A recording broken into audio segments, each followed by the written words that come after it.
How's it going, guys? My name is Zach with the movie Castle, and today we're going to be talking about Asylum from 1972. This is an Amicus film.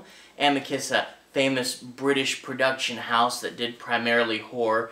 This is directed by Roy Ward Barker and is actually written by Robert Bloch. You know him as the guy who wrote the novel Psycho that Alfred Hitchcock turned into quite a famous horror movie.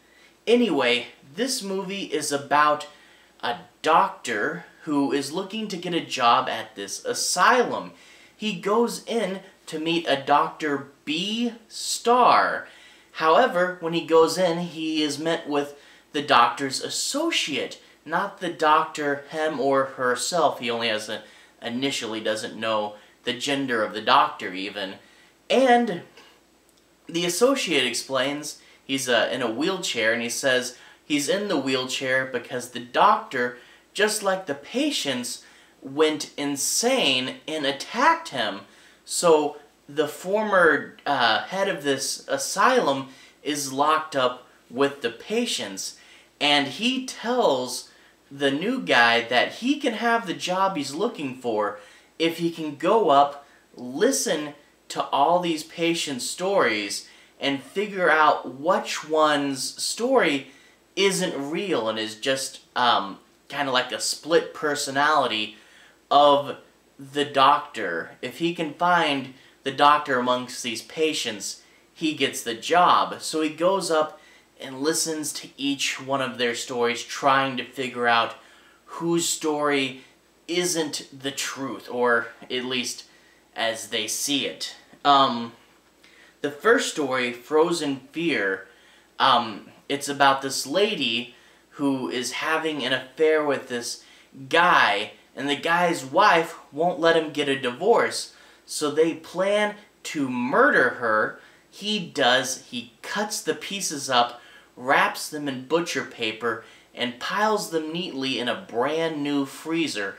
Hence the title of this segment, Frozen Fear. Well, that seems to be all well and good, but before the wife dies, they bring up in conversation that she's studying magic, something like voodoo, with this guy in town, and I wonder if that will have any play in the future. Now, if you've seen the trailer, I believe has it, and a lot of the shots for this movie do kind of spoil how this thing manifests, but it is an interesting story here. And yeah, the body parts wrapped in paper, that's on the cover of this DVD, the cover of most DVDs. It's the cool visual from the movie that a lot of people remember, is the body wrapped in paper. It's a really cool story. Up next is The Weird Tailor. This story's from this guy who's a tailor, and he has, or had, his tailor shop, and he needs money. He's not getting as many clients, he's running low on money, and he needs to keep his shop open.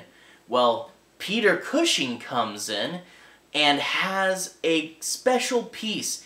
He has this glowing fabric, and he says, I need you to make a suit for my son.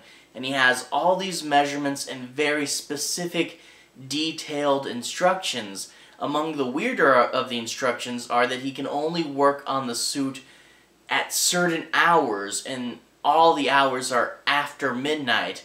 So he can only work on the suit after midnight, really late at night, and it has all these special things that he has to do exactly right for this suit.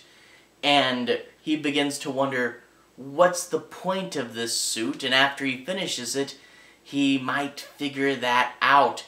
It's a really good, what's going on here, a guy with a special situation type stories. And it's fun, it's a good mystery, and you get Peter Cushing. Always good to see him. Up next, Lucy Comes to Stay. You get this woman, and she had just gotten out of presumably a different asylum. She's going to her home, and she's kept under the close eye of her husband and a new live-in nurse. And one problem she has, though, is she's addicted to these vague pills. You don't really find out what they are, but no one seems to want her to be on them. And when the husband and the nurse are away for a little bit, a mysterious figure shows up. Her friend Lucy, which everyone seems to think is a bad influence on her. And she might be about to talk her into some trouble. So yeah, vague and mysterious friend. What is she going to be up to in this story? In the last one, Mannequins of Horror, they go into the last room, and this guy is conducting an experiment, obviously from the title, some sort of mannequins, but it's a very cool thing to walk into this room not knowing quite what to expect, so I don't think I'll spoil this for you. But he's conducting an experiment in the room, and because this is actually taking place as the guy's there, this is during the framework segment. I will say, though, this feels more like a original series Twilight Zone episode than it does like something super spooky, you know? Fun and interesting, kind of a wackier story at the end. And that ties into the end of the framework segment, and it plays out in a pretty cool way. Overall, I was really happy with this anthology. You know, it kept the British feel that Amicus is known for, and I actually, I didn't know this going in, but Amicus is quite famous for these anthology shows. They did a whole bunch of them, you know. Hammer had Dracula and Frankenstein, the remakes, and Amicus had these anthology films, and they're very, very good. And plus with this, you do get 4. A lot of anthologies are 3. 4, they're a little shorter, but they didn't feel rushed, and they didn't feel like they needed more time. They worked in really, really well. And overall, this is fun. You do get some cool, over-the-top moments, and I really did like this.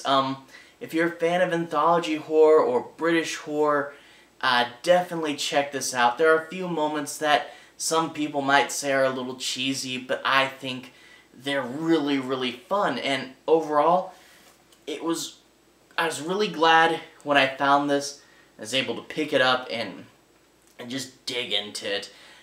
Semi-cheesy British horror anthology. Again, I don't want to say like cheesy, like, ooh, go, you know, go have fun with it like that, but there are a few elements, especially that last segment. But, you know, if this sounds like something you would like, definitely check it out. A good anthology.